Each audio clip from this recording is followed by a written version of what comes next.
Okay, so if you're in the mood for a rom-com, there's a new option hitting theaters this weekend. Our film critic Phil Villarreal is here to talk about Long Shot, starring Charlize Theron and Seth Rogen. So two pretty big names there, Phil. Yeah, and you couldn't find a more awkward match, and that's what they're really going for here. Charlize Theron, she ratchets up her charm. She's so elegant. She plays this aspiring president. She wants to become president. She's Secretary of State right now. And she runs into her old next door neighbor, played by Seth Rogen. He's this pudgy, out-of-work writer.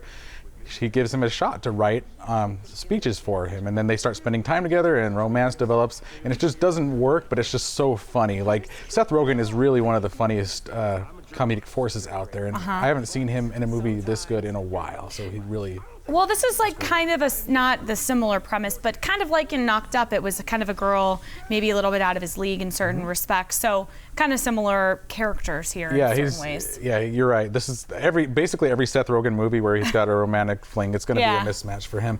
A little bit like Notting Hill in a way too, because they have to kind of hide the relationship, so there's ego stuff at work. But this is really...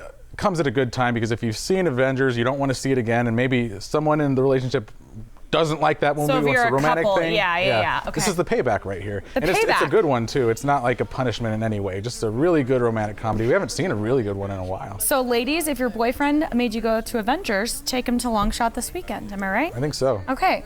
So this movie's funny, like you laughed out loud? Yeah, I was laughing a lot, and just like laughing at myself for laughing as loud as I was. It's just one of those absurd movies that it's just fun. You just sit back and enjoy it. Okay, so sometimes comedies, I know you haven't ranked comedies so well. How many stars would you give this one? I give it 3 stars. 3 stars, that's pretty good, especially for a rom-com. All right, thank you, Phil. We'll be right back.